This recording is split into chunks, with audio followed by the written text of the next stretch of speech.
Hello दोस्तों, नमस्कार। मैं भी एक आप सभी का बहुत बहुत स्वागत करता हूं एक और नए क्लास में। तो सातों आरआरबी ग्रुप डी एग्जाम 3 अगस्त का फाइनली पेपर आ गया, पूरे 1 से लेकर 100 प्रश्नों का। तो रेलवे भर्ती बोर्ड का यह पसंदीदा प्रश्न होने वाला है, जो सातों आज की इस क्लास में हम पूरे 1 से लेकर 100 प्रश्नों का पूरे पेपर का सोल्यूशन करने वाले हैं। GK, science, current affair, math और रीजनिंग का। तो भाई आपको अपने परीक्षा हॉल में जाने से पहले ये रेलवे भर्ती बोर्ड का सबसे पसंदीदा जो प्रश्न होता है ना, उसको तैयार करना चाहिए, क्योंकि साथियों आपको अपने इस बार परीक्षा में सिलेक्शन लेना है। और इस बार आप पहली बार में सिलेक्शन लेने वाले हैं, क्योंकि जो सबसे इंपॉर्टेंट क्वेश्चन है, जो सबसे शानदार क्वेश्चन होने वाला है, वो क्वेश्चन का पूरा पेपर का सॉल्यूशन इस सेशन में हम लोग डिस्कस करने वाले हैं और आपके लिए हम तैयारी करवाने वाले हैं। तो बस इस क्लास को आपको पूरा देखना है, यानी कि 3 अगस्त से पहले देखना है। जब भी आपका एग्जाम पड़े, आज के बाद आपको ये मालूम चल जाएगा कि आपका एग्जाम किस सिटी में होने वाला है। आज या तो कल साथियों कभी भी मालूम हो सकता है। रेलवे भर्ती बोर्ड भाई सिटी जारी कर सकता है कि आपका एग्जाम इस सिटी में होने वाला है और इन डेट को होने वाला है। तो तैयारी है साथियों, एग्जाम से ठीक 9 दिन पहले एक ऐसा पूरे 100 प्रश्नों का हम लोग पेपर को हल करने वाले हैं, जिससे आपको पूरी तरीके से आइडिया मालूम होने वाला है कि भर्ती बोर्ड आप सभी से सवाल कैसे पूछने वाली है। जीके, करंट अफेयर और साइंस में पूरे तीनों सब्जेक्ट का, ठीक है, बहुत ही शानदार तरीके से, प्लस रीजनिंग और मैथ के भी सवाल रहने वाले हैं। तो साथियों जैसा कि रेलवे ग्रुप डी का पेपर केवल 90 मिनट का होगा, इसी 90 मिनट में आप सभी से 30 सवाल देखिए रीजनिंग का पूछा जाएगा, 20 सवाल जीके करंट अफेयर का पूछा जाएगा, 25 सवाल साइंस का पूछा जाएगा और 25 सवाल मैथ का पूछा जाएगा। पूरे 100 प्रश्नों का पेपर रहेगा। एक प्रश्न आप सही करेंगे आप तो 1 नंबर मिलेगा, यानी कि 100 प्रश्न 100 नंबर का पूरा पेपर रहेगा। प्लस हर एक प्रश्न पे 1/3 का माइनस मार्किंग होगा, ये ध्यान रखिएगा आप लोग। इस तरह से आप सभी का पेपर होने वाले हैं। तो चलिए साथियों, ठीक 9 दिन पहले हम लोग एक पूरे पेपर का हल कर लेते हैं, जिससे हमको ये मालूम हो जाए कि रेलवे भर्ती बोर्ड सवाल कैसे पूछ सकती है। ठीक है, तो चलिए साथियों पेपर की शुरुआत करते हैं। आज का पहला प्रश्न देखिए, चुंबकीय क्षेत्र की माप की इकाई क्या है? चुंबकीय क्षेत्र की माप की इकाई क्या होती है? तो टेस्ला होती है। ऑप्शन इस सवाल का बिल्कुल राइट आंसर हो जाएंगे। नेक्स्ट अगला सवाल को देखिए, क्वेश्चन नंबर 2 का राइट आंसर क्या होगा? स्वचालित वाहनों में द्रव चालित ब्रेकों का इस्तेमाल वस्तुतः किस नियम का सीधा अनुप्रयोग है? स्वचालित वाहनों में द्रव चालित ब्रेकों का इस्तेमाल वस्तुतः ये किस नियम का सीधा अनुप्रयोग है? तो ये पास्कल का जो नियम है ना, इनका सीधा अनुप्रयोग है। तो ऑप्शन इस सवाल का बिल्कुल राइट आंसर हो जाएंगे। नेक्स्ट अगला सवाल को देखिए, क्वेश्चन नंबर 3 को, निम्नलिखित में से क्या रैखिक बल के संरक्षण के आधार पर कार्य करता है? क्या रैखिक बल के संरक्षण के आधार पर कार्य करता है? तो वो जेट है। सी ऑप्शन बिल्कुल राइट आंसर हो जाएंगे। नेक्स्ट अगला सवाल को देखिए, क्वेश्चन नंबर 4 को, पेंडुलम को चंद्रमा पर ले जाने पर उसकी समयावधि क्या होती है? पेंडुलम को चंद्रमा पर ले जाने पर उसकी समयावधि की बात करेंगे तो बढ़ेगी। ठीक है, डी ऑप्शन बिल्कुल राइट आंसर हो जाएंगे। अगला सवाल को देखिए, क्वेश्चन नंबर 5 को, हुक का सिद्धांत निम्नलिखित में से किससे संबंधित है? बताइए, हुक का सिद्धांत जो है वो किससे संबंधित है? तो ये प्रत्यास्थता से संबंधित है, हुक का जो सिद्धांत है। तो बी ऑप्शन बिल्कुल राइट आंसर होंगे। अगला सवाल को देखिए, क्वेश्चन नंबर 6 को, साबुन के द्वारा सतहों को साफ करने का सिद्धांत आधारित है किस पर? बताइए, साबुन के द्वारा को साफ करने का सिद्धांत जो होता है ये साथियों पृष्ठ तनाव पर होता है। डी ऑप्शन बिल्कुल राइट आंसर हो जाएंगे। नेक्स्ट अगला सवाल को देखिए, क्वेश्चन नंबर 7 को, आर्किमिडीज का नियम निम्नलिखित में से किससे संबंधित है? बताइए साथियों, आर्किमिडीज का नियम जो है वो किससे संबंधित है? तो भाई याद रखिए, प्लवन का नियम से संबंधित है आर्किमिडीज का नियम। ओके, ऑप्शन इस सवाल का बिल्कुल राइट आंसर हो जाएंगे। चलिए साथियों, 8वें सवाल का उत्तर आप लोग को देना है। बताइए, यदि 2 पिंडों के मध्य दूरी को दोगुना बढ़ा दिया जाए तो उनके बीच गुरुत्वीय बल कितना बढ़ेगा या घटेगा? तो इस सवाल का राइट आंसर आप कमेंट बॉक्स में करेंगे। ये सवाल आपके लिए होमवर्क रहेगा, टाइम नहीं है, जल्दी सवाल का राइट आंसर आप कमेंट बॉक्स में देकर आगे सवाल पे बढ़िए। चलिए आइए क्वेश्चन नंबर 9 को देखिए, पृथ्वी के चारों ओर चंद्रमा की गति के लिए कौन सा बल उत्तरदायी है? पृथ्वी के चारों ओर चंद्रमा की गति के लिए कौन सा बल उत्तरदायी है? तो भाई अभिकेंद्री बल उत्तरदायी है। ऑप्शन ए बिल्कुल राइट आंसर है। अगला सवाल को देखिए क्वेश्चन नंबर। और साथियों आगे बढ़ने से पहले भाई अंतिम 9 दिनों में जिन स्टूडेंट की तैयारी बिल्कुल भी नहीं है, बस इसको पढ़ लीजिए भाई। पेपर में छपने वाला प्रश्न आ चुका है। जीके, मैथ, रीजनिंग, साइंस का पूरा पेपर प्लस अंतिम 9 दिनों में तो केवल आप प्रीवियस ईयर का ही क्वेश्चन लगाएंगे, यानी कि आपको केवल पीवाईक्यू ही सॉल्व करना है, जिससे आपका पूरा बेसिक क्लियर हो जाए और आप अपने शिफ्ट में काफ़ी अच्छा स्कोर कर सकें। तो भाई इस नंबर पे व्हाट्सएप करके ना पहले तो इस पीडीएफ को आप मंगा लीजिए, क्योंकि इसी से आपका सिलेक्शन होने वाला है। इससे से बहुत सारे क्वेश्चन आपको अपने शिफ्ट में देखने को मिलेगा। तो भाई जल्दी इसको पढ़ लीजिए भाई बहुत ही अच्छी तरीके से। तो इस नंबर पर व्हाट्सएप करके मात्र 25 रुपीज़ पे करके ये सारे क्वेश्चन मंगा लीजिए। कम समय में आपकी ज़्यादा तैयारी हो जाएगी इससे। यदि आपको चाहिए तो साथियों यहाँ पे देखिए व्हाट्सएप नंबर दिखाई दे रहा है 7460928775 पे आप व्हाट्सएप करके इसे तुरंत मंगाइए। ठीक है, देखिए क्वेश्चन नंबर 10, अपने स्थिति अथवा स्वरूप में परिवर्तन के कारण किसी पिंड यानी बॉडी द्वारा धारिता ऊर्जा को क्या कहते हैं? अपनी स्थिति अथवा स्वरूप में परिवर्तन के कारण किसी पिंड यानी बॉडी द्वारा धारिता ऊर्जा को क्या कहते हैं? तो स्थितिज ऊर्जा कहते हैं। बी ऑप्शन बिल्कुल राइट आंसर है। ओके, नेक्स्ट अगला सवाल को देखिए क्वेश्चन नंबर 11 को, निम्नलिखित में से कौन सही है? तो इनमें से कौन सा सही है भाई? जे बराबर क्या हो जाएगा साथियों? W/Q। ये रिलेशन आपका परफेक्टली कौन सा ऑप्शन है? जे बराबर W, यानी W/Q इक्वल J, यानी पहला ही ऑप्शन तो बिल्कुल राइट आंसर है। ओके, अगला सवाल को देखिए क्वेश्चन नंबर 12 को, उष्मा के संचरण यानी कि ट्रांसमिशन ऑफ हीट की विधि कौन सी है? बताइए, ट्रांसमिशन ऑफ हीट की विधि इनमें से कौन सी है? तो भाई चालन भी है, संवहन भी है, विकिरण, यानी कि इनमें से सभी हो जाएंगे। तो डी ऑप्शन इस सवाल का राइट आंसर हो जाएंगे। क्लियर? चलिए अगला सवाल को देखिए तो क्वेश्चन नंबर 13 को, आणविक संगठन के द्वारा उष्मा का संप्रेषण क्या कहलाता है? आणविक संगठन के द्वारा उष्मा का संप्रेषण क्या कहलाता है? तो संवहन कहलाता है। बी ऑप्शन इस सवाल का राइट आंसर हो जाएंगे। नेक्स्ट अगला सवाल को देखिए क्वेश्चन नंबर 14 को, किसी द्रव का उसके क्वथनांक से पूर्व उसके वाष्प में बदलने की प्रक्रिया को क्या कहते हैं? किसी द्रव का उसके क्वथनांक से पूर्व उसके वाष्प में बदलने की प्रक्रिया को क्या कहते हैं? तो वाष्पीकरण कहते हैं। ऑप्शन है बिल्कुल राइट आंसर हो जाएंगे। नेक्स्ट अगला सवाल को देखिए क्वेश्चन नंबर 15 को, बर्फ में स्केटिंग करना प्रदर्शित करता है कि दाब बढ़ाने पर बर्फ का गलनांक क्या होता है? बर्फ में स्केटिंग करना प्रदर्शित करता है कि दाब बढ़ने पर जो बर्फ का गलनांक होता है वो घट जाता है। सी ऑप्शन राइट आंसर होंगे। क्लियर? नेक्स्ट अगला सवाल को देखिए क्वेश्चन नंबर 16 को, विमानों के आंतरिक भागों की सफाई में किसका उपयोग किया जाता है? विमानों के आंतरिक भागों की सफाई इसमें किसका उपयोग किया जाता है? तो पराश्रव्य तरंग का उपयोग किया जाता है। ऑप्शन है बिल्कुल राइट आंसर होंगे। नेक्स्ट अगला सवाल देखिए क्वेश्चन नंबर 17 को, निम्न में से किस पदार्थ में ध्वनि गति सबसे अधिक होती है? वही 25 डिग्री सेल्सियस पर। बताइए किस पदार्थ में ध्वनि की गति सबसे अधिक होती है? तो एल्यूमिनियम होती है। बी ऑप्शन बिल्कुल राइट आंसर हो जाएंगे। आप सभी लोग हर एक सवाल का उत्तर याद करते चलिएगा। लास्ट में पूरा जब 100 सवाल कंप्लीट होगा तो आप सभी से आपका स्कोर पूछेंगे, ध्यान रखिएगा आप लोग। ठीक है, वस्तु के वेग तथा उसी माध्यम में एवं उन्हीं परिस्थितियों में ध्वनि के वेग के अनुपात को क्या कहते हैं? बताइए, वस्तु के वेग तथा उसी माध्यम में एवं उन्हीं परिस्थितियों में ध्वनि के वेग के अनुपात को क्या कहते हैं? तो मैक संख्या कहते हैं। डी ऑप्शन इस सवाल का राइट आंसर होंगे। नेक्स्ट अगला सवाल को देखिए क्वेश्चन नंबर 19 को, प्रकाश में ध्रुवण की घटना से यह सिद्ध होता है कि प्रकाश तरंगें कैसी होती हैं?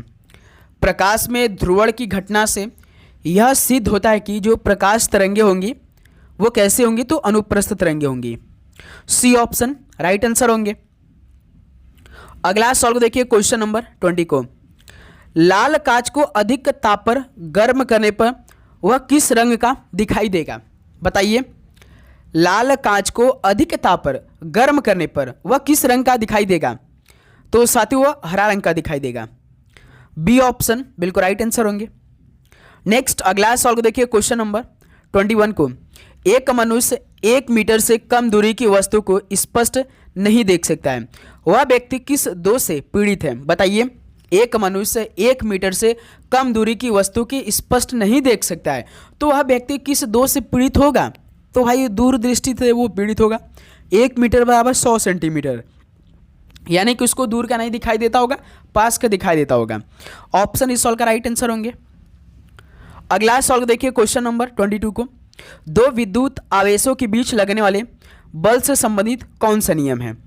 मेरे दोस्त, ये आपने क्लास 11th और 12th में पढ़ा होगा। दो विद्युत आवेशों के बीच लगने वाले बल से संबंधित कौन सा नियम इनमें आपको दर्शा रहा है? तो कूलाम का नियम भाई। ऑप्शन बी बिल्कुल राइट आंसर होंगे। नेक्स्ट अगला सॉल्व देखिए क्वेश्चन नंबर 23 को। जब दो या दो से अधिक प्रतिरोधों को एक दूसरे के साथ क्रमवार जोड़ा जाता है तो वे कैसे जुड़े होते हैं? बताइए। जब दो या दो से अधिक प्रतिरोधों को एक दूसरे के साथ क्रमवार जोड़ा जाता है तो वे कैसे जुड़े होते हैं? तो साथियों वे श्रेणी क्रम में जुड़े होते हैं। ऑप्शन इस सॉल्व का बिल्कुल राइट आंसर होंगे। ओके, नेक्स्ट अगला सॉल्व देखिए क्वेश्चन नंबर 24 को। चुंबकीय कंपास की सुई किस ओर इंगित करती है? चुंबकीय कंपास की सुई किस ओर इंगित करती है? तो भाई चुंबकीय उत्तर व चुंबकीय दक्षिण की ओर इंगित करती है। सी ऑप्शन इस सॉल्व का राइट आंसर होंगे। अगला सॉल्व देखिए क्वेश्चन नंबर 25 को। विद्युत धारा का चुंबकीय प्रभाव सर्वप्रथम अवलोकित किया गया किसके द्वारा? बताइए। विद्युत धारा का चुंबकीय प्रभाव सबसे पहले अवलोकित किया गया था किसके द्वारा? तो भाई ऑरस्टेड द्वारा। बी ऑप्शन इस सॉल्व का बिल्कुल राइट आंसर होंगे। नेक्स्ट अगला सॉल्व देखिए क्वेश्चन नंबर 26 को। मुक्त रूप से लटकी चुंबकीय सुई का अक्ष भौगोलिक अक्ष के साथ कितना कोण बनाता है? बताइए साथियों। मुक्त रूप से लटकी चुंबकीय सुई का अक्ष भौगोलिक अक्ष के साथ कोण कितने डिग्री का बनाता है? तो साथियों याद रखिए 18 डिग्री का कोण बनाता है। तो इस सॉल्व का सी ऑप्शन बिल्कुल राइट आंसर होंगे। नेक्स्ट अगला सॉल्व देखिए क्वेश्चन नंबर 27 को। फ्लक्स घनता और चुंबकीय क्षेत्र की क्षमता का अनुपात किसी माध्यम होता है, उसका क्या होता है साथियों? फ्लक्स घनता और उसका जो चुंबकीय क्षेत्र की क्षमता है इसका अनुपात भाई किसी माध्यम होता है, क्योंकि उसका जो है ना वो पारगम्यता होता है। डी ऑप्शन इस सॉल्व का राइट आंसर हो जाएंगे। क्लियर, याद रखिएगा। क्वेश्चन नंबर 28 को देखिए। हाइड्रोजन परमाणु के न्यूक्लियस में प्रोटॉन की संख्या ज्ञात कीजिए। हाइड्रोजन परमाणु के न्यूक्लियस में प्रोटॉन की संख्या कितना होता है? तो केवल 1 होता है। तो इस सॉल्व का बी ऑप्शन बिल्कुल राइट आंसर हो जाएंगे। नेक्स्ट अगला सॉल्व देखिए क्वेश्चन नंबर 29 को। दो या दो से अधिक शुद्ध पदार्थों को किसी भी अनुपात में मिला देने से क्या बनता है? साथियों मेरे, दो या दो से अधिक शुद्ध पदार्थों को किसी भी अनुपात में मिला देने से क्या बनता है? तो मिश्रण बनता है। सी ऑप्शन इस सॉल्व का राइट आंसर हो जाएंगे। नेक्स्ट अगला सॉल्व देखिए क्वेश्चन नंबर 30 को। सोडियम क्लोराइड और अमोनियम क्लोराइड के मिश्रण को किसके द्वारा पृथक किया जा सकता है? सोडियम क्लोराइड और अमोनियम क्लोराइड के मिश्रण को किसके द्वारा पृथक किया जा सकता है? तो साथियों ऊर्ध्वपातन के द्वारा पृथक यानी कि अलग किया जा सकता है। ऑप्शन इस सॉल्व का राइट आंसर हो जाएंगे। यदि साथियों आप लोग चैनल पर नए हैं तो चैनल को पहले तो सब्सक्राइब करने के बाद नोटिफिकेशन को ऑन कर लेंगे भाई, क्योंकि ये क्लास आपके पूरे एग्जाम तक चलने वाली है भाई। क्योंकि आप जानते हैं कि 3 अगस्त को ये क्लियर हो जाएगा कि आपके पूरे 21 अगस्त के शिफ्टों में कैसे सवाल आ सकते हैं। क्योंकि रेलवे भर्ती बोर्ड जिस तरह से पहले दिन तीनों शिफ्टों में सवाल पूछेगी ना, उसी तरह आने वाले शिफ्टों में सेम टू सेम उसी लेवल के उसी पैटर्न के सवाल पूछने वाली है। तो इसलिए भाई आप चैनल को सब्सक्राइब करने के बाद नोटिफिकेशन को ऑन कर के रखिए, क्योंकि पूरे शिफ्ट तक हम क्लास आपको देने वाले हैं। जब दो इलेक्ट्रॉन एक ही कक्षा में होते हैं तो उनमें क्या पाया जाता है? बताइए। जब दो इलेक्ट्रॉन एक ही कक्षा में होते हैं तो साथियों उनमें क्या पाया जाता है? तो याद रखिए विपरीत चक्रण पाया जाता है। इस सॉल्व का बी ऑप्शन है बिल्कुल राइट आंसर हो जाएंगे। अगला सॉल्व देखिए क्वेश्चन नंबर 32 को। एम कोश में अधिकतम कितने इलेक्ट्रॉन हो सकते हैं? एम कोश की बात कर रहा है तो इसमें अधिकतम इलेक्ट्रॉन तो 18 होंगे ना। के में 2, एल में 8, एम में आपका 18 हो जाएगा साथियों। के एल एम एन होता है ना, तो एम की बात किया है तो ऑप्शन इस सॉल्व का राइट आंसर होंगे। नेक्स्ट क्वेश्चन नंबर 33 को देखिए। फोटॉन की ऊर्जा ई, संवेग पी यानी मोमेंटम तथा वेग सी में सही संबंध कौन सा है भाई? P होता है आपका मोमेंटम, यहाँ पे E आपका एनर्जी है भाई, और C इसमें याद रखिएगा भाई स्पीड ऑफ लाइट जो 3 × 10⁸ मीटर प्रति सेकेंड होता है। तो इसका सही आपका रिलेशन कौन सा है? P बराबर क्या हो जाएगा साथियों? E/C, ये आपका फॉर्मूला परफेक्ट होगा, डी ऑप्शन। ठीक है, ध्यान रखिएगा। अगला सवाल को देखिए, क्वेश्चन नंबर 34 को, सहसंयोजी यौगिक का उदाहरण बताइए। सहसंयोजी यौगिक का उदाहरण इनमें से कौन सा है? तो मेरे दोस्त CHCl3 है। ठीक है, सी ऑप्शन राइट आंसर हो जाएंगे। याद करते चलेगा आप हर एक सवाल का उत्तर। क्वेश्चन नंबर 35 को देखिए, ऑक्सीकरण वह प्रक्रिया है जिसमें तत्व की संयोजकता क्या होती है? ऑक्सीकरण वह प्रक्रिया है जिसमें तत्व की जो संयोजकता होती है तो वो साथियों बढ़ जाती है, यानी कि इस सवाल का बी ऑप्शन है बिल्कुल राइट आंसर हो जाएंगे। नेक्स्ट अगला सवाल को देखिए, क्वेश्चन नंबर 36 को, मिल्क ऑफ मैग्नीशिया का पीएच मान कितना होता है? मिल्क ऑफ मैग्नीशिया का पीएच मान कितना होता है?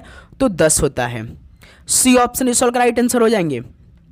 अगला सवाल को देखिए, क्वेश्चन नंबर 37 को, निम्नलिखित में से किस अभिक्रिया से अघुलनशील लवण बनाते हैं? बताइए साथियों, किस अभिक्रिया से अघुलनशील लवण बनाते हैं? तो साथियों याद रखिए अवक्षेपण अभिक्रिया से। तो सी ऑप्शन इस सवाल का राइट आंसर हो जाएंगे। नेक्स्ट अगला सवाल को देखिए, क्वेश्चन नंबर 38 को, आदर्श गैस की ऊर्जा निर्भर करती किस पर? आदर्श गैस की ऊर्जा निर्भर करती किस पर मेरे दोस्त? तो मोल की संख्या पर। डी ऑप्शन इस सवाल का राइट आंसर हो जाएंगे। ठीक है, ध्यान रखिएगा। नेक्स्ट क्वेश्चन नंबर 39 को देखिए, आवर्त सारणी में ज्ञात रासायनिक तत्वों में से केवल कितने सामान्य वायुमंडलीय परिस्थितियों में गैसीय रूप में होते हैं? आवर्त सारणी में ज्ञात रासायनिक तत्वों में से केवल साथियों ने 11 सामान्य वायुमंडलीय परिस्थितियों में गैसीय रूप में होते हैं। सी ऑप्शन इस सवाल का बिल्कुल राइट आंसर हो जाएंगे। नेक्स्ट अगला सवाल देखिए, क्वेश्चन नंबर 40 को, आवर्त सारणी में ऐसे कितने तत्व हैं जिनमें प्रत्येक तत्व के नाम का प्रतीकात्मक निरूपण एकल वर्णमाला द्वारा किया जाता है? बताइए, तो ये मोस्ट इंपॉर्टेंट, जैसे कि पोटेशियम केवल एक वर्णमाला से होता है के से, सोडियम 2 से हो जाता है NS होता है, ये नहीं, तो केवल इसका बताना है सिंगल, यानी कि एकल वर्णमाला द्वारा किया जाता है। कितने ऐसे तत्व होते हैं भाई पूरे सारणी में? तो केवल 14 होते हैं। डी ऑप्शन इस सवाल का राइट आंसर हो जाएंगे। क्लियर। अगला सवाल को देखिए, क्वेश्चन नंबर 41 को, निम्न में से किसे क्षारीय मृदा धातु कहा जाता है? बताइए साथियों, किसे क्षारीय मृदा धातु कहते हैं? तो मैग्नीशियम को क्षारीय मृदा धातु कहते हैं। ऑप्शन इस सवाल का बिल्कुल राइट आंसर होंगे। नेक्स्ट अगला सवाल को देखिए, क्वेश्चन नंबर 42 को, वह तत्व जो अम्लों का आवश्यक तात्विक घटक है वो कौन सा है? वह तत्व जो अम्लों का आवश्यक तात्विक घटक है वो कौन सा है? तो मेरे दोस्त वो हाइड्रोजन है। बी ऑप्शन इस सवाल का राइट आंसर होंगे। अगला सवाल को देखिए, क्वेश्चन नंबर 43 को, इलेक्ट्रिक बल्ब के निर्माण में किस कांच का उपयोग होता है? बताइए, इलेक्ट्रिक बल्ब के निर्माण में किस कांच का उपयोग किया जाता है? तो फ्लिंट कांच का उपयोग होता है भाई इलेक्ट्रिक बल्ब के निर्माण में। तो सी ऑप्शन इस सवाल का राइट आंसर हो जाएंगे। नेक्स्ट अगला सवाल को देखिए, 44 को, निम्न में से किस तकनीक का प्रयोग करके पेट्रोलियम का शोधन किया जाता है? बताइए साथियों, किस तकनीक का प्रयोग करके ना पेट्रोलियम का शोधन किया जाता है? तो दोस्त मेरे याद रखिए प्रभाजी आसवन का प्रयोग करके। ठीक है, तो बी ऑप्शन इस सवाल का राइट आंसर होंगे। नेक्स्ट अगला सवाल को देखिए, क्वेश्चन नंबर 45 को, निम्नलिखित में से कौन से अम्लों को विटामिन सी के रूप में भी जाना जाता है? तो साथियों कौन से अम्लों को विटामिन सी के रूप में भी जाना जाता है? तो एस्कॉर्बिक अम्ल को। तो इस सवाल का बी ऑप्शन बिल्कुल राइट आंसर हो जाएंगे। नेक्स्ट अगला सवाल को देखिए, क्वेश्चन नंबर 46 को, जीवों व वातावरण की अंतर अभिक्रिया से संबंधित जीव विज्ञान की शाखा कौन सी है? बताइए, जीवों व वातावरण की अंतर अभिक्रिया से संबंधित जीव विज्ञान की शाखा इनमें से कौन सी है? तो भाई पारिस्थितिकी है। ठीक है, तो इस सवाल का बी ऑप्शन बिल्कुल राइट आंसर हो जाएंगे। नेक्स्ट अगला सवाल को हल करिए, क्वेश्चन नंबर 47 को, निम्नलिखित में से किस वनस्पति जगत के पौधों को शैवाल के नाम से जाना जाता है? मोस्ट इंपॉर्टेंट सवाल और काफ़ी इजी सवाल है। बताइए आप लोग, इस सवाल को आप हल करिए। किस वनस्पति जगत के पौधों को ना शैवाल के नाम से जाना जाता है? तो दोस्त मेरे याद रखिएगा थैलोफाइटा को, जो कि शैवाल के नाम से जाना जाता है। तो इस सवाल का बी ऑप्शन बिल्कुल राइट आंसर हो जाएंगे। अगला सवाल को देखिए, क्वेश्चन नंबर 48, वनस्पति जगत के गैर हरित विषम पोषित पौधे कौन से होते हैं? बताइए साथियों, वनस्पति जगत के ना गैर हरित विषम पोषित पौधे कौन से होते हैं? तो भाई याद रखिए वो फंजाई होते हैं। ठीक है, तो इस सवाल का भी ऑप्शन राइट आंसर हो जाएंगे। अगला सवाल कॉल करिए क्वेश्चन नंबर 49 को। किस वर्ग के पौधों में बीज बनते हैं परंतु बीज नग्न रूप में पौधे पर लगे रहते हैं? किस वर्ग के पौधों में बीज तो बनते हैं लेकिन परंतु बीज नग्न रूप में पौधे पर लगे रहते हैं? तो वो साथियों जिम्नोस्पर्म बनते हैं ऐसा। ठीक है, डी ऑप्शन बिल्कुल राइट आंसर हो जाएंगे। नेक्स्ट अगला सवाल को देखिए क्वेश्चन नंबर 50 को। पेड़ों की छालों पर उगने वाले लाइकेन के क्या कहा जाता है? बताइए, पेड़ों की छालों पर उगने वाले लाइकेन को क्या कहा जाता है? तो दोस्त मेरे याद रहिए कार्टिकोल्स कहते हैं। ऑप्शन इस सवाल का बिल्कुल राइट आंसर हो जाएंगे। अगला सवाल कॉल करिए क्वेश्चन नंबर 51 को भाई। हाइड्रोफाइट्स में पाए जाने वाले विशेषकृत कौन से न्यूमेटोफोर्स कहलाते हैं? तो साथियों मेरे हाइड्रोफाइट्स में पाए जाने वाले विशेषकृत जो कितने कौन से न्यूमेटोफोर्स कहलाते हैं? कौन से न्यूमेटोफोर्स कहलाते हैं? तो साथियों याद रखिए मूल न्यूमेटोफोर्स कहलाते हैं जो हाइड्रोफाइट्स में पाए जाने वाले विशेषीकृत हैं। ठीक है, तो ऑप्शन इस सवाल का बिल्कुल परफेक्टली आंसर हो जाएंगे। नेक्स्ट अगला सवाल को देखिए क्वेश्चन नंबर 52। किस पादप में तना संचयन तथा चिरकालिकता के कार्य करता है? किस पादप में तना संचयन तथा चिरकालिकता के कार्य करते हैं? तो वो साथियों याद रखिए हल्दी में। सी ऑप्शन इस सवाल का राइट आंसर होंगे। अगला सवाल कॉल करिए क्वेश्चन नंबर 53 को। अनानास यानी कि पाइनएप्पल किस प्रकार का फल है? साथियों मेरे पाइनएप्पल किस प्रकार का फल होता है? तो ये भाई साइकोनस प्रकार का फल है। सी ऑप्शन इस सवाल का राइट आंसर होंगे। याद करते चलिएगा भाई हर एक सवाल का उत्तर। नारियल तथा आम के फल कैसे होते हैं? बताइए साथियों, नारियल तथा आम के जो फल होते हैं ना वो कैसे होते हैं, किस प्रकार के होते हैं, किस टाइप के होते हैं? तो ड्रूप के होते हैं भाई। ठीक है, सी ऑप्शन इस सवाल का राइट आंसर हो जाएंगे। नेक्स्ट अगला सवाल को देखिए क्वेश्चन नंबर 55 को। निषेचन के बिना फल के विकास को क्या कहा जाता है? तो साथियों मेरे निषेचन के बिना ना फल के विकास को क्या कहा जाता है? तो भाई याद रखिएगा पार्थेनोकार्पी कहा जाता है निषेचन के बिना फल के विकास को। बी ऑप्शन इस सवाल का राइट आंसर हो जाएंगे। नेक्स्ट अगला सवाल को देखिए क्वेश्चन नंबर 56 को। पौधों की वृद्धि के लिए कितने आवश्यक तत्वों की जरूरत होती है? तो साथियों पौधों की वृद्धि के लिए कितने आवश्यक तत्वों की जरूरत होती है? तो पूरे 16 तत्वों की भाई। सी ऑप्शन राइट आंसर हो जाएंगे। अगला सवाल को देखिए क्वेश्चन नंबर 57 को। प्रकाश संश्लेषण में पौधे कौन सी गैस का अवशोषण करते हैं? बताइए साथियों, प्रकाश संश्लेषण में पौधे जो हैं वो कौन सी गैस का अवशोषण करते हैं? तो बने कार्बन डाइऑक्साइड का। ऑप्शन है बिल्कुल राइट आंसर हो जाएंगे। नेक्स्ट अगला सवाल को देखिए क्वेश्चन नंबर 58 को। वह ऊतक जो द्वितीयक वृद्धि के लिए उत्तरदायी है, बताइए वह ऊतक कौन सा, यानी वह कौन सा टिश्यू है जो कि साथियों अद्वितीय यानी द्वितीयक वृद्धि के लिए उत्तरदायी है? तो भाई वो कैम्बियम है। ठीक है, तो सी ऑप्शन इस सवाल का राइट आंसर हो जाएंगे। नेक्स्ट अगला सवाल कॉल करिए क्वेश्चन नंबर 59 का राइट आंसर क्या होगा? अस्थियों का अध्ययन विज्ञान की किस शाखा के अंतर्गत किया जाता है? बताइए अस्थियों का अध्ययन विज्ञान की किस शाखा के अंतर्गत किया जाता है भाई? तो भाई याद रखिएगा ऑस्टियोलॉजी के शाखा के अंतर्गत किया जाता है अस्थियों का अध्ययन। तो इस सवाल का बी ऑप्शन बिल्कुल राइट आंसर हो जाएंगे। नेक्स्ट अगला सवाल कॉल करिए क्वेश्चन नंबर 60 को। पैलियोंटोलॉजी के अंतर्गत किसका अध्ययन किया जाता है? बताइए साथियों जो पैलियोंटोलॉजी है इसके अंतर्गत किसका अध्ययन किया जाता है? तो दोस्त मेरे जीवाश्म का अध्ययन किया जाता है। तो इस सवाल का डी ऑप्शन बिल्कुल राइट आंसर हो जाएंगे। नेक्स्ट अगला सवाल कॉल करिए क्वेश्चन नंबर 60 को यानी 61 को। मछलियों तथा उनसे संबंधित उद्योगों का अध्ययन क्या कहलाता है? मछलियों तथा उनसे संबंधित उद्योगों का अध्ययन क्या कहलाता है? तो दोस्त मेरे याद रखिएगा इख्तियोलॉजी कहलाता है वो। तो सी ऑप्शन इस सवाल का राइट आंसर हो जाएंगे। ओके, नेक्स्ट अगला सवाल को देखिए क्वेश्चन नंबर 62 को। लैक्राइमल ग्रंथियां स्रावित करती है क्या भाई? बताइए लैक्राइमल ग्रंथियां क्या स्रावित करती है? तो सर ये तो आंसू स्रावित करती है। तो सी ऑप्शन इस सवाल का राइट आंसर हो जाएंगे। अगला सवाल को देखिए क्वेश्चन नंबर 63 को। निम्न में से यौगिक के किस समूह को सहायक आहार कारक कहा जाता है?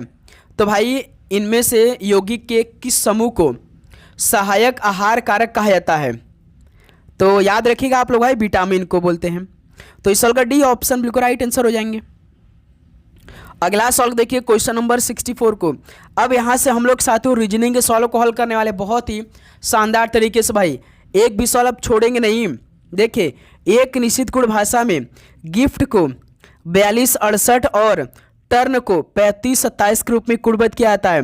तो दी गई कुट भाषा में टी के लिए कुट क्या होगा बताइए। जैसे देखिए, गिफ्ट में 4 अक्षर है भाई, यहाँ पे गिफ्ट में 4 अक्षर है, इसके अलग अलग 4 कोड क्या है, 42, 68 और इसका भी टर्न भी दिया है भाई, टर्न में 4 अक्षर है, इसका भी अलग कोड क्या है 35, 27 के रूप में। तो पूछा किसका, टी का। तो सिंपल टी पूछा अक्षर, तो कॉमन चेक करिए ना। देखिए गिफ्ट में ट है यानी टी, और टर्न में भी टी है, यानी कि भाई दोनों में टी तो कॉमन मिल गया है। यानी कि जब दोनों में टी कॉमन मिल गया तो जो इनका कोड होगा यानी कि जो इनका नंबर होगा, इनमें भी कोई ना कोई कॉमन जरूर मिलेगा। तो देखिए 2 देखिए इसमें भी है, 2 इसमें भी है, बस तो टी का कोड क्या हो जाएगा, 2 हो जाएगा। तो इस सवाल का सी ऑप्शन बिल्कुल राइट आंसर हो जाएंगे। क्लियर मेरे दोस्त, याद रखिएगा ऐसे ये सवाल हल होता है। इस सवाल में आपको किसी प्रकार का डाउट बिल्कुल नहीं। आगे बढ़ा जाए, चलिए क्वेश्चन नंबर 65 को हल करिए। तो इस सवाल का उत्तर निकाल के बताइए आप लोग कौन सा आंसर होगा। दिए कथन और निष्कर्ष का उत्तर दें। देखिए कथन क्या दिया है, सभी खरगोश गिलहरी हैं। सभी खरगोश, खरगोश को साथ हम रैबिट मान के लिखते हैं आर। सभी खरगोश गिलहरी, गिलहरी को क्या बोलते हैं, स्क्वेरल। यानी कि साथियों सभी खरगोश क्या है भाई, स्क्वेरल हो गए। ठीक है, कुछ गिलहरी चूहे हैं, यानी कुछ गिलहरी यानी कि कुछ साथियों ना स्क्वेरल जो है क्या हो जाएंगे भाई, वो चूहे यानी कि साथियों माउस हो जाएंगे। ठीक, अब सभी चूहे स्तनधारी हैं। स्तनधारी के मतलब जो मैमल होते हैं ना, सभी चूहे यानी जो सभी चूहे हैं, ये जो सभी माउस हैं क्या है साथियों, ये मैमल्स हैं। मैमल्स को हम एम से लिख रहे हैं। अब बताइए कथन का तो डायग्राम बन गया भाई, इसको हल करके बताइए आप लोग। तो इसका देखिए अब निष्कर्ष हम लोग अच्छी तरीके से निकालते हैं। पहला निष्कर्ष क्या दिया है, कुछ स्तनधारी गिलहरी हैं। बताइए साथियों क्या कुछ मैमल जो है वो गिलहरी हैं। आप इसके अकॉर्डिंग उत्तर देंगे भाई। कुछ स्तनधारी यानी कुछ मैमल है क्या हो भाई, गिलहरी हैं। देखिए स्क्वेरल है ये, देखिए कुछ, यानी कि पहला जो हमारा साथियों निष्कर्ष है वो फॉलो कर रहा है भाई, यानी कथन को अनुसरण कर रहा है। पहला तो क्लियर हो गया। अब दूसरा का देखिए, कुछ चूहे, क्या वो खरगोश हैं, कुछ चूहे यानी कि साथियों कुछ रैबिट खरगोश है भाई। आप बताइए, मोस्ट इंपॉर्टेंट सवाल है।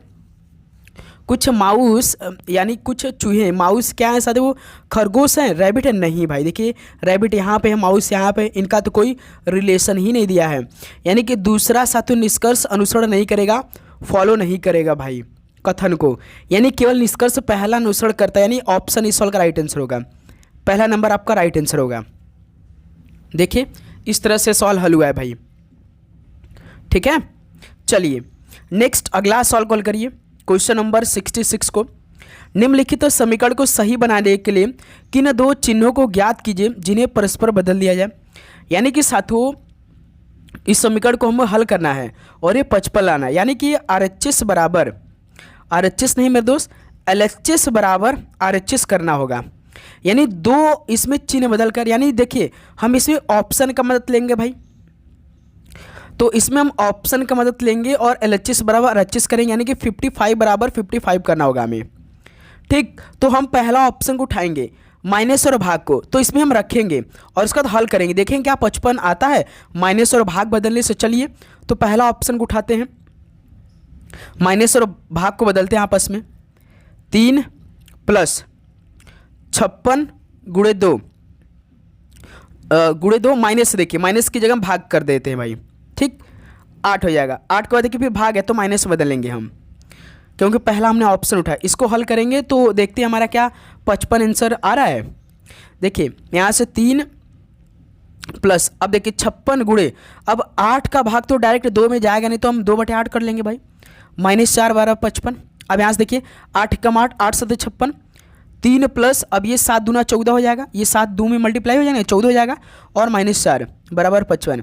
अब देखिए 14 3 17, 17 में से 4 घटाएंगे तो 13, ये 13 बराबर 55 आ रहा है। 13 बराबर 55 आ रहा है, यानी कि पहला ऑप्शन इसमें मैच नहीं हुआ भाई। यानी कि माइनस और भाग बदलने से इसमें 55 बराबर 55 आंसर नहीं आया। अब यहाँ हम साथियों देखिए दूसरे ऑप्शन को बदलेंगे, माइनस और गुणा को आपस में बदल कर देखते हैं। ठीक है, देखिए 3 + 56 गुणा है तो गुणा की जगह माइनस करते हैं, 2 के बाद देखिए माइनस, तो माइनस की जगह गुणा रखते हैं। 8 के बाद भाग 4 बराबर 55। अब इसको हल करिए बोर्ड में स्कीम लगाकर, 3 + 56 - 2 गुणे, अब देखिए 4 का भाग 8 पे देंगे 2 बार में बराबर 55। 3 + 56 - 2 दूना 4 बराबर 55। फिर यहाँ से देखिए साथों 3 और 56 कितना हो जाएगा 59 में से 4 घटा देंगे तो 55। अब यहाँ से देखिए 59 में से 4 घटा देंगे तो साथियों 55 ही आएगा ना, तो 55 बराबर 55, यानी हमारा आंसर मिल गया बी ऑप्शन। यानी कि इसमें माइनस और गुणा बदलने से हमारे जाकर आंसर सही हो गया भाई। क्लियर हुआ यहाँ तक? आ गया समझ में आप सभी को ना? चलिए दोस्त नेक्स्ट अगला सवाल को हल करते हैं, क्वेश्चन नंबर 67 को। देखिए यदि ए का अर्थ भाग है, बी का अर्थ गुणा है, सी का अर्थ प्लस है, डी का अर्थ माइनस है, तो निम्नलिखित समीकरण में प्रश्न चिन्ह के स्थान पे क्या आएगा? अब इस सवाल का उत्तर आप लोग निकाल के बताइए साथियों इस सवाल का राइट आंसर क्या बनेगा? मोस्ट इंपॉर्टेंट सवाल है भाई ये, अच्छा भी सवाल है एग्जाम के लिए। बताइए कितना आंसर होगा? देखिए पहले तो हम इन रिलेशन को बना लेंगे भाई प्रश्न के हिसाब से, हर एक अक्षर के अर्थ पे रखते हैं जो प्रश्न में दिया है। 103 देखिए सी है, सी का अर्थ क्या दिया प्रश्न में? सी का अर्थ प्लस है तो सी की जगह प्लस रख देते हैं। ठीक है, अब फिर यहाँ से देखिए साथियों 64 ए की जगह क्या रखेंगे? ए का अर्थ भाग दिया है तो ए की जगह भाग रख देते हैं 8। ठीक, ये हमारा समीकरण बन गया। फिर देखिए बी है, बी का अर्थ गुणा दिया है तो बी की जगह गुणा 2 रख दिया। फिर सी देखिए, सी का अर्थ प्लस दिया है, फिर सी की जगह प्लस रखिए। 9 के बाद देखिए बी दिया है, बी का अर्थ क्या दिया है? गुणा दिया है, बी की जगह गुणा रखिए। 3 के बाद देखिए डी है, डी का अर्थ क्या? माइनस है। ठीक, ये समीकरण बनकर अब हमारा तैयार हो चुका है। इसमें बॉर्डर में स्कीम आप लगा दीजिए, आंसर आ जाएगा। तो दोस्त मैंने देखिए 103 + 8 का भाग, अब ब्रैकेट में हल करेंगे तो भाई यहाँ से 8 भाग दे देंगे 64, तो 8 बार में गुणा 2 + 9 मल्टीप्लाई 33 मल्टीप्लाई 3 - 33। ठीक, फिर देखिए यहाँ से 103 + 8 दूना 16, 8 दूना 16 + 9 3 27 - 33। अब इन दोनों को जोड़ दीजिए और -33 को घटा दीजिए, आंसर आ सकता है। घटाइए देखिए कितना आता है। 103 और 16 कितना हो जाए? 119। 119 और 27 कितना होता है भाई? 146। 146 में से 33 को घटाइए, कितना आएगा? 113 आएगा ना। देखिए ऑप्शन दिया होगा डी ऑप्शन, राइट आंसर हो जाएंगे। क्लियर मेरे दोस्त? इस सवाल में आप सभी को किसी प्रकार का डाउट है तो बता दीजिए, डाउट लेकर मत चलिएगा आप लोग। आगे बढ़ें, चलिए नेक्स्ट अगला सवाल को देखिए, क्वेश्चन नंबर 68 को। यदि प्लस का अर्थ घटाना है, माइनस का अर्थ गुणा है, गुणा का अर्थ भाग है और भाग का अर्थ जोड़ना है, तो निम्नलिखित समीकरण में प्रश्न चिन्ह के स्थान पे क्या आएगा? सेम सवाल है, ये सवाल आपके लिए होमवर्क रहेगा। इस सवाल का राइट आंसर आप कमेंट बॉक्स में बताएंगे अपना आंसर देकर। हल करिए साथियों, इस सवाल के बिना आप आगे वाले सवाल में नहीं चलेंगे। इस सवाल का आंसर आप कमेंट बॉक्स में देकर ही क्वेश्चन नंबर 69 पे बढ़ेंगे। क्लियर, ध्यान रखिएगा आप लोग। अब इस सवाल को हल करिए, देखिए 691 मल्टीप्लाई 709 का मान ज्ञात कीजिए। अब इस सवाल को आपको हम हल करने के लिए दे दिए, तो आप मुश्किल से सेकंड में कितना आंसर लाएंगे? कितने सेकंड में इसका आंसर ला सकते हैं आप लोग? कोई बता सकता है? हम कहेंगे सर बिल्कुल हम ला सकते हैं। कैसे? इकाई का मल्टीप्लाई करिए, केवल 9 का मल्टीप्लाई 1 में करिए 9। देखिए किस ऑप्शन में इकाई अंक पे 9 है, तो केवल बी ऑप्शन में है, तो यही आपका आंसर हो जाएगा। 48 99 19 इसका इस सवाल का राइट आंसर होगा। सिंपल सा। 691 मल्टीप्लाई आप 709 का करेंगे तो कितना हो जाएगा साथियों? 4,89,919 आएगा। इतना आंसर आएगा। बताइए क्लियर मेरे दोस्त? समझ में आप सभी को? चलिए अब आगे वाला सवाल को देखते हैं, क्वेश्चन नंबर 70 को। दी गई श्रृंखला में प्रश्न चिन्ह के स्थान पे क्या आएगा? 86 97 73 82 60 67 47 52। दोस्तों मोस्ट इंपॉर्टेंट सवाल है, थोड़ा सा लॉजिक लगाना है। जस्ट देखिए 86 73 किया, -13 इसमें किया है। 73 से 60 -13, एक छोड़ दिया है भाई, ध्यान रखिएगा। 60 से 47 -13 कर दिया है, तो इसी प्रकार 47 को हम 52 छोड़ देंगे, -13 कर देंगे। 47 में से 13 घटाएंगे तो कितना आएगा? 34 आएगा। यानी इस प्रश्न चिन्ह के स्थान पर कितना आएगा? 34 आएगा। यानी देखिए पहला ऑप्शन 34 दिया आपका, ऑप्शन राइट आंसर हो जाएगा। कई सारे स्टूडेंट सोच रहे होंगे बहुत ही तो लंबा चौड़ा सवाल होगा, देखिए कितना मुश्किल आसान सवाल हो गया भाई। क्लियर? तो इस तरह से आप सवालों को हल करेंगे भाई, थोड़ा सा ध्यान देंगे श्रृंखला, जब ना आए तो इस तरह से लॉजिक लगाइएगा, एक दो बार में क्लियर आ जाएगा आंसर। लेकिन ग्रुप डी के पेपर में 3 सवाल भाई 30 सवाल में से पूछा जाएगा, नंबर का जो श्रृंखला देगा वो बहुत आसान आएगा भाई। एक आपका एडिंग वाला आ जाएगा या तो एक सब्ट्रैक्शन वाला आएगा, एक एडिंग वाला आता है, एक सब्ट्रैक्शन वाला, एक कोई आपका स्क्वायर क्यूब करके दे देता है पेपर में। ठीक है, चलिए अब नेक्स्ट अगला सवाल देखते हैं, क्वेश्चन नंबर 71 को। उस युग्म का चयन कीजिए जो नीचे दिए गए समान पैटर्न का अनुसरण कर रहे हैं। यानी कि पहले इन दोनों का रिलेशन हमें पता करना होगा। ठीक है, इन दोनों का रिलेशन पता करने के बाद ना ऑप्शन में सेम रिलेशन में पता करना होगा, तब जाकर आंसर आएगा। देखिए पहले HKN, इसका रिलेशन LOR। H देखिए 8 L 12, तो इसमें +4, K 11 O 15 +4 हुआ है, N 14 R 18 +4 हुआ है। इसमें रिलेशन पहले वाले में तो +4 लगा है। अब दूसरा देखिए DJO, इसका रिलेशन HNS। D होता है देखिए 4, H होता है 8, तो इसमें देखिए +4, J 10 होता है, N 14 होता है, इसमें भी +4 हुआ है, O 15 S 19 +4 हुआ है। यानी सेम रिलेशन है +4 का। तो सेम हम ऑप्शन में भी चेक करें कौन सा ऑप्शन +4 पे लगा हुआ है, कौन सा लॉजिक है +4 का। देखिए A से E +5 +4 ठीक है, F से J +4, M 13 क्यों से पहला ही ऑप्शन लगता है। देखिए यदि आपको हर एक अक्षर का कोड याद होगा ना तो इस तरह से आपका आंसर आ सकता है। तो देखिए इसको हम हल करके दिखाएंगे आपको। EJQ, जैसे E होता है 1 नंबर का, E होता है 5 नंबर का, तो ये +4 हो गया भाई। F होता है 6 और J होता है 10, तो +4 इसमें हो गया। M 13 देखिए क्यों 17 +4, तो यही जो +4 पे रिलेशन था प्रश्न, तो सेम देखिए ऑप्शन भी तो मिल गया भाई, तो यही आपका आंसर हो जाएगा। हमेशा याद रखिएगा भाई। ठीक है, A से लेकर Z तक तो आप सभी अक्षर का पहले तो कोड याद कर लीजिए। अब इस सवाल को हल करके बताइए आप लोग भाई कि इस सवाल का आंसर क्या आएगा। निम्नलिखित संख्या और प्रतीक श्रृंखला का संदर्भ लीजिए और उसके बाद दिए गए प्रश्न का उत्तर दीजिए। देखिए काफ़ी ये साथियों आपका प्रतीक दिया गया है, नंबर दिया गया है और सवाल पूछा गया अंतिम लाइन में। पढ़ते हैं भाई सवाल क्या, इसमें मेन होता है कि सवाल क्या पूछा है। ऐसे कितने प्रतीक हैं, कोई प्रतीक मान के ले लीजिए साथियों, हैशटैग कोई प्रतीक है। एग्जाम्पल हम आपको बता रहे हैं, जिनमें से प्रत्येक के ठीक पहले एक संख्या, कोई संख्या 4 है, ठीक है, और उसके ठीक बाद एक कोई और प्रतीक यानी कि परसेंटेज। यानी कि इस फॉर्मेट में आपको आंसर चाहिए भाई, बीच में प्रतीक होना चाहिए, उसके पहले एक नंबर होना चाहिए, फिर उसके बाद एक और कोई प्रतीक होना चाहिए। इस फॉर्मेट में आपका आंसर आना चाहिए। तो चलिए निकालिए, देखते हैं भाई। पहले प्रतीक को देखते हैं। ये देखिए प्रतीक है, इसके पहले एक संख्या, उसके बाद देखिए ये एक मिल गया भाई 3। इसको साथियों ना पॉन्डरलिंग डॉलर के रूप में जानते हैं। ये जो प्रतीक आपका ऐसे देकर ऐसे किया है, ठीक है, और ये डॉलर का साइन लगा है, तो एक मिल गया भाई ऐसा प्रतीक जिसके ठीक पहले एक संख्या और ठीक बाद एक प्रतीक हो गया। फिर मेरे दोस्त देखिए ये डॉलर का भी तो प्रतीक होता है, इसके पहले एक और प्रतीक आ गया, नहीं संख्या चाहिए। फिर यहाँ पर देखिए परसेंटेज, परसेंटेज के पहले साथियों एक देखिए डॉलर का प्रतीक, ये नहीं होगा। फिर ये देखिए डॉलर का निशान है भाई, इसके पहले एक संख्या लेकिन उसके बाद भी एक भाई नंबर आ गया, प्रतीक चाहिए हमें, ये नहीं होगा। अब देखिए ये स्टार वाला, स्टार देखिए मेरे दोस्त, स्टार के पहले देखिए 8 एक संख्या है और उसका देखिए परसेंटेज एक प्रतीक, यानी 2 ऐसा मिल गया भाई प्रतीक।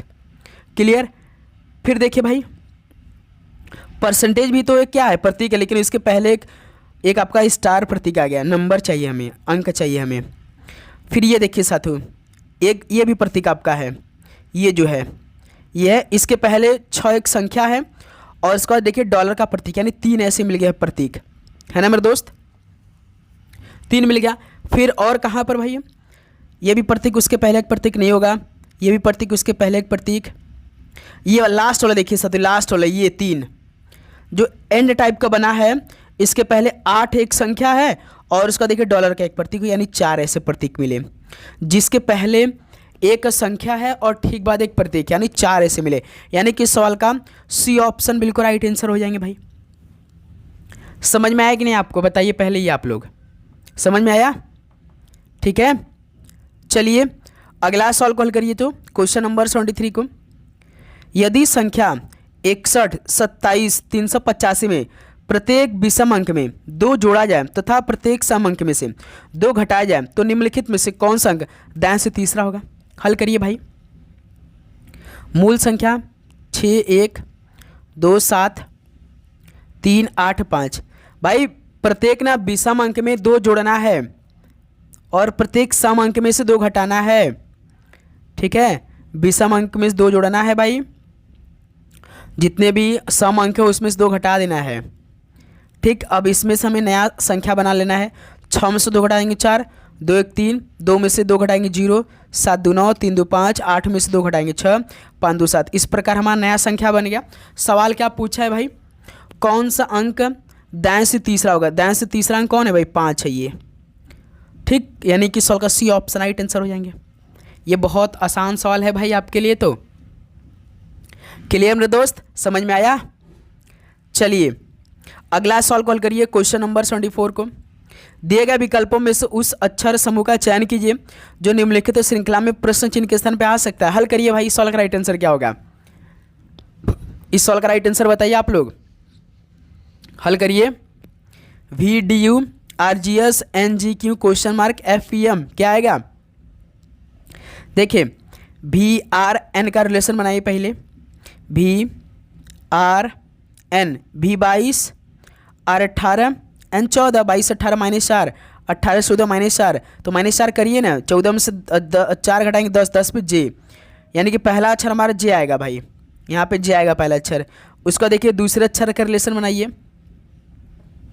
D, G और J। D4, G7, J10।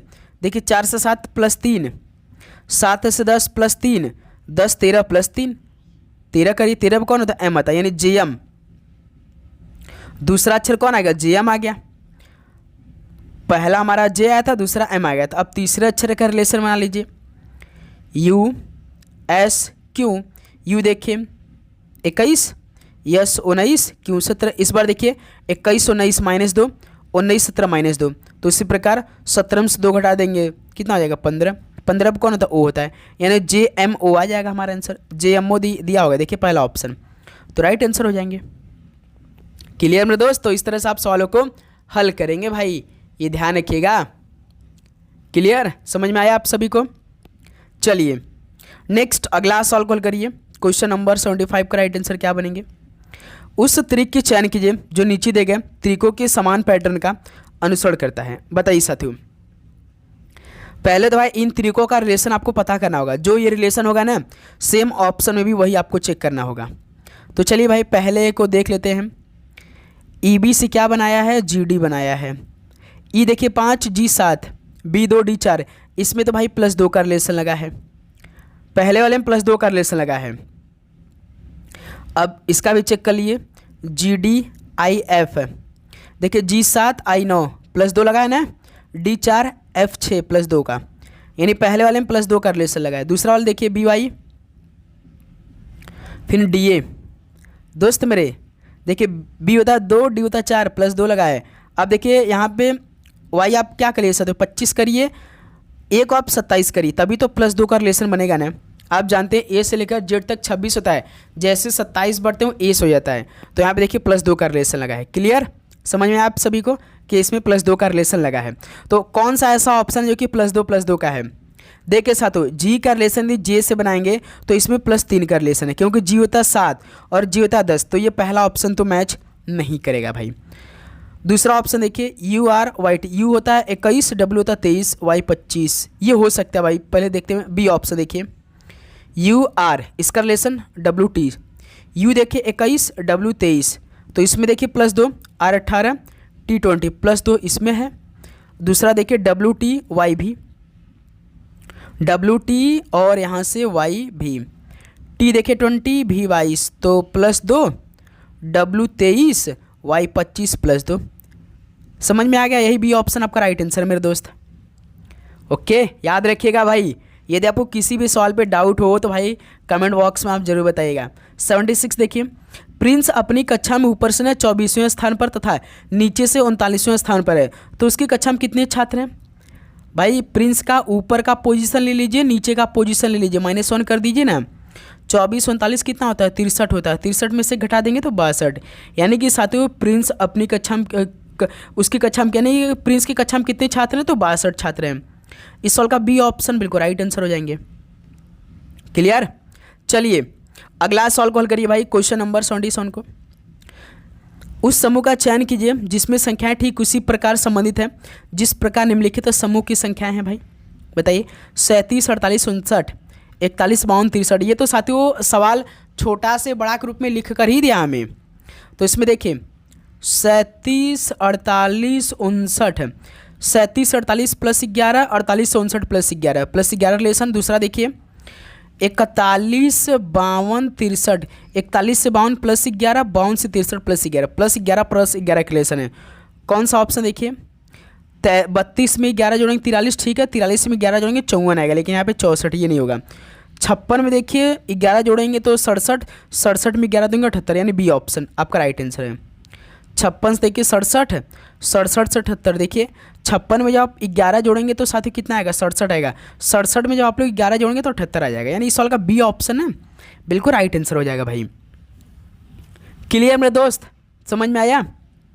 चलिए अगला सवाल को हल करिए, क्वेश्चन नंबर 78 का राइट आंसर क्या होगा? ये मोस्ट इंपॉर्टेंट सवाल है भाई, इसको हल करिए। अब 7 मित्र है भाई, ABCD NO और P उत्तर की ओर मुंह करके एक सीधी पंक्ति में बैठे हैं।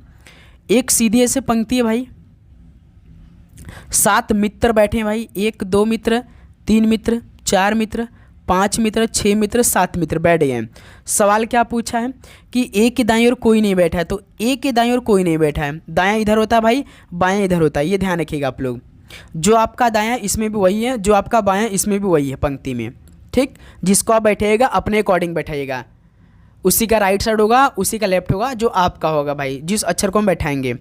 फिर देखिए ए और डी के बीच केवल 3 लोग बैठे हैं, ए और डी के बीच में। ए तो ऑलरेडी यहाँ बैठ चुका है, तो डी को हम यहाँ बैठा देंगे तो ए और डी के बीच में 3 लोग आ जाएंगे। फिर देखिए डी और बी के बीच केवल 2 लोग बैठे हैं, डी और बी के बीच में, तो डी और बी के बीच में 2 लोग को बैठा देंगे भाई। डी ऑलरेडी यहाँ बैठ चुका है तो बी को यहाँ बैठाएंगे, तभी तो डी और बी के बीच में 2 लोग आ जाएंगे, ठीक। इतना सवाल क्लियर हो गया। फिर देखिए मेरे दोस्त सी जो है पी के बाईं ओर तीसरे स्थान बैठा है, सी जो है वो पी के बाईं ओर तीसरे स्थान पे। तो दोस्त मेरे पी के यानी कि हम कहाँ बैठाते, पी को मान के चलिए यहाँ बैठाते हैं, तो पी के बाईं ओर तीसरे स्थान पे सी यहाँ पे आ जाएगा, है ना। फिर देखिए यन जो है वो पी के ठीक दाईं ओर पड़ोस में बैठा है भाई साहब। देखिए पी के ठीक दाईं ओर यानी कि पी के राइट साइड में एन बैठा, तो एन को यहाँ बैठा लीजिए। अभी एक पंक्ति खाली कौन नहीं बैठा? ओ नहीं बैठा, तो ओ को बैठा लीजिए। सवाल पूरा हो गया भाई, एक ही लाइन में, एक ही बार सवाल को पढ़ते हुए। अब देखिए ओ और बी के बीच कितने लोग बैठे बता दीजिए। ओ यहाँ पर बैठा है, बी यहाँ बैठा, तो इनके बीच में क लोग बैठे हैं? एक डी बैठा है, एक पी बैठा है, एक एन बैठा है, यानी 3 लोग बैठे हैं भाई, यानी इस सवाल का बी ऑप्शन राइट आंसर हो जाएंगे। क्लियर हुआ? बताइए साथियों, समझ में आया ना आपको? चलिए नेक्स्ट अगला सवाल कॉल करिए, क्वेश्चन नंबर 79 का राइट आंसर। निम्नलिखित में से हैशटैग और परसेंटेज का पैटर्न और संबंध के समान क्या होगा? दोस्त मेरे याद रखिएगा, इस सवाल आपको इस बार ग्रुप डी का नया सवाल था वे पेपर में, ये सवाल पूछा गया था। जैसे देखिए हैशटैग बराबर DFJ है ना, तो सेम साथियों आपको ऑप्शन का मदद लेकर बराबर करना होता है।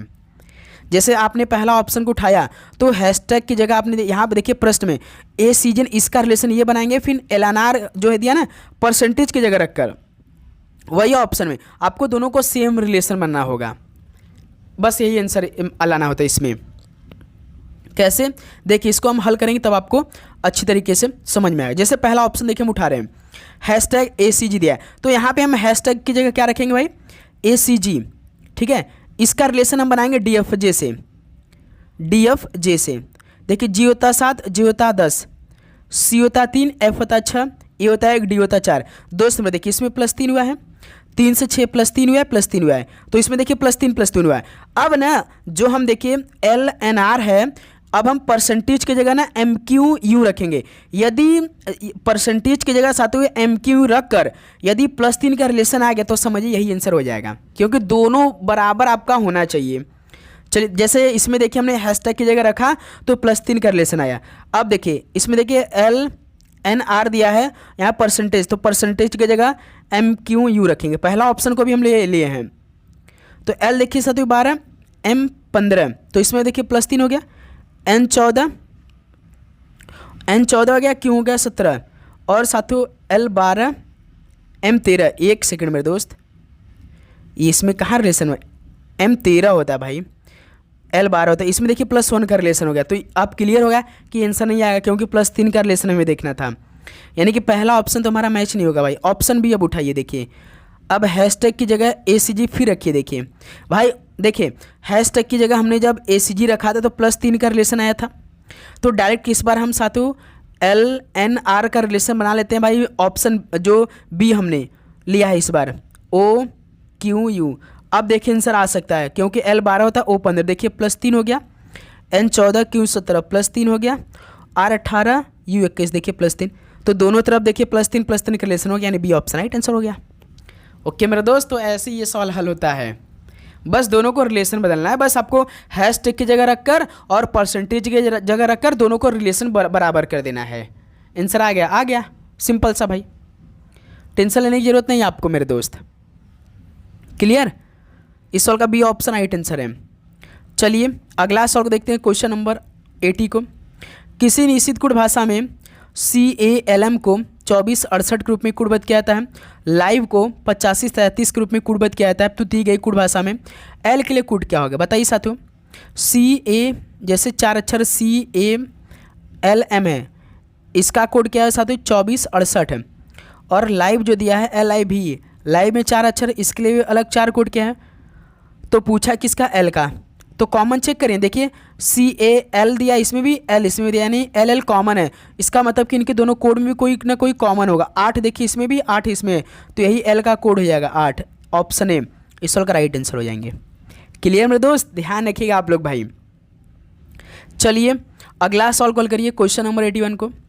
सिंधु घाटी सभ्यता का धौलावीरा स्थल निम्नलिखित में से किस कार्य के लिए जाना जाता है, बताइए साथियों। सिंधु घाटी सभ्यता का धौलावीरा स्थल किस कार्य के लिए जाना जाता है, तो जल संरक्षण प्रणाली के लिए जाना जाता है। बी ऑप्शन इस सवाल का राइट आंसर हो जाएंगे मेरे दोस्त। नेक्स्ट अगला सवाल को देखिए, क्वेश्चन नंबर 82 को। निम्नलिखित में से किन करों को वस्तु एवं सेवा कर यानी कि GST द्वारा प्रतिस्थापित किया गया है, तो अतिरिक्त सीमा शुल्क इसको भी, राज्य जो वैट होता है इसको भी, केंद्रीय उत्पाद शुल्क, यानी कि तीनों को भाई। यानी कि 4 नंबर देखिए राइट आंसर होगा, 1 2 और 3 नो दिया आपका, तो इस सवाल का 4 नंबर बिल्कुल राइट आंसर होगा। नेक्स्ट अगला सवाल को देखिए, क्वेश्चन नंबर 83 को। 1 फरवरी 2025 को प्रस्तुत केंद्रीय बजट में नई सीमा क्या थी जिस तक व्यक्तियों को नई व्यवस्था के तहत आयकर का भुगतान करने से छूट दी गई है, बताइए साथियों। 1 फरवरी 2025 को प्रस्तुत केंद्रीय बजट में नई सीमा क्या थी जिस तक व्यक्तियों को नई व्यवस्था के तहत आयकर का भुगतान करने से छूट दी गई है, तो साथियों 12 लाख रुपए की है। डी ऑप्शन इस सवाल का राइट आंसर हो जाएंगे। क्लियर? क्वेश्चन नंबर 84 को देखिए। केंद्रीय बजट 2025-26 के अनुसार, ये इंपॉर्टेंट सवाल होंगे भाई। केंद्रीय बजट 2025-26 के अनुसार उदारीकृत प्रेषण स्कीम के अंतर्गत प्रेषण सीमा 7 लाख रुपए से बढ़कर कितने कर दी गई है, बताइए साथियों। केंद्रीय बजट 2025-26 के अनुसार भाई जो उदारीकृत प्रेषण स्कीम है, इसके अंतर्गत प्रेषण सीमा 7 लाख रुपए से बढ़ाकर कितना लाख रुपए कर दिया गया है भाई, 10 लाख रुपए बढ़ाकर कर दिया गया है। बी ऑप्शन इस सवाल का राइट आंसर होंगे। क्वेश्चन नंबर 85 को देखिए। भारत में लोकपाल और लोकायुक्त अधिनियम कब लागू हुआ था, बताइए। भारत में लोकपाल और लोकायुक्त अधिनियम कब लागू हुआ था, तो मेरे दोस्त ये 16 जनवरी 2024 को, यानी 14 को। ऑप्शन बिल्कुल राइट आंसर हो जाएंगे। क्लियर? क्वेश्चन नंबर 86 को हल करिए। यूनेस्को विश्व धरोहर स्थल काकतीय रुद्रेश्वर मंदिर भारत के निम्नलिखित में से किस राज्य में स्थित है, बताइए। यूनेस्को विश्व धरोहर स्थल काकतीय रुद्रेश्वर मंदिर भारत के किस राज्य में स्थित है, तो साथियों ये तेलंगाना राज्य में स्थित है। डी ऑप्शन राइट आंसर हो जाएंगे। अगला सवाल को देखिए, क्वेश्चन नंबर 87 को। किस कार्यक्रम के दौरान DRDO ने भारतीय इंटीग्रेटेड कॉम्बैट एरियल सिस्टम विकसित करने की अपनी योजना की रूपरेखा प्रस्तुत की, बताइए साथियों। किस कार्यक्रम के दौरान DRDO ने भाई भारतीय इंटीग्रेटेड कॉम्बैट है एरियल सिस्टम विकसित करने की अपनी योजना की रूपरेखा प्रस्तुत की थी, तो भाई याद रखिएगा भाई, जो ड्रोन इंडस्ट्री कॉन्क्लेव 2025 था, इस कार्यक्रम के दौरान अपना प्रस्तुत रखा था। तो सी ऑप्शन बिल्कुल राइट आंसर होंगे। क्वेश्चन नंबर 88 को देखिए, आहार में किस विटामिन की कमी से सामान्यतः मंद प्रकाश में कमजोर दृष्टि रतौंधी होती है? तो साथियों मेरे, आहार में किस विटामिन की कमी से सामान्यतः मंद प्रकाश में कमजोर दृष्टि रतौंधी होती है? तो भाई विटामिन ए की कमी से। सी ऑप्शन इस सवाल का राइट आंसर होंगे। अगला सवाल देखिए, क्वेश्चन नंबर 89 को, 1793 के चार्टर एक्ट के अनुसार ईस्ट इंडिया कंपनी का चार्टर कितने वर्षों के लिए नवीनीकृत किया गया था? 1793 के चार्टर एक्ट के अनुसार ईस्ट इंडिया कंपनी का चार्टर कितने वर्षों के लिए नवीनीकृत किया गया था? तो दोस्त मेरे याद रखिएगा, पूरे 20 वर्ष के लिए। ऑप्शन इस सवाल का राइट आंसर होंगे। दोस्त मेरे चैनल को सब्सक्राइब करने के बाद आप नोटिफिकेशन को ऑन कर लेंगे भाई। 2025 में प्रधानमंत्री नरेंद्र मोदी ने पवित्र मंदिर में श्रद्धांजलि अर्पित करने के लिए निम्नलिखित में से किस श्रीलंकाई शहर का दौरा किया था? बताइए, पूरे 1 साल का करंट अफेयर का सवाल आएगा आपके पेपर में। तो भाई ये अनुराधापुर का दौरा किया था। डी ऑप्शन बिल्कुल राइट आंसर होंगे। नेक्स्ट अगला सवाल को देखिए, 91 को, भारत में राष्ट्रीय मानवाधिकार आयोग का मुख्यालय कहाँ है? तो साथियों मेरे, भारत में राष्ट्रीय मानवाधिकार आयोग का हेडक्वार्टर कहाँ पर है? तो भाई याद रखिएगा, नई दिल्ली में है। डी ऑप्शन इस सवाल का राइट आंसर होंगे। नेक्स्ट क्वेश्चन नंबर 92 को देखिए, किस यूनानी राजदूत ने चंद्रगुप्त मौर्य के दरबार का दौरा किया था? साथियों मेरे, किस यूनानी राजदूत ने चंद्रगुप्त मौर्य के दरबार का दौरा किया था? तो मेगास्थनीज ने किया था भाई। ऑप्शन ए बिल्कुल राइट आंसर होंगे। क्वेश्चन नंबर 93 को हल करिए, IMF के जनवरी 2025 विश्व आर्थिक परिदृश्य अद्यतन के लिए अनुसार 2025 के लिए अनुमानित वैश्विक विकास दर कितनी है? बताइए साथियों। IMF के जनवरी 2025 विश्व आर्थिक परिदृश्य अद्यतन के अनुसार 2025 के लिए अनुमानित वैश्विक विकास दर कितनी है? तो 3.3% है मेरे दोस्त। ऑप्शन इस सवाल का राइट आंसर हो जाएंगे।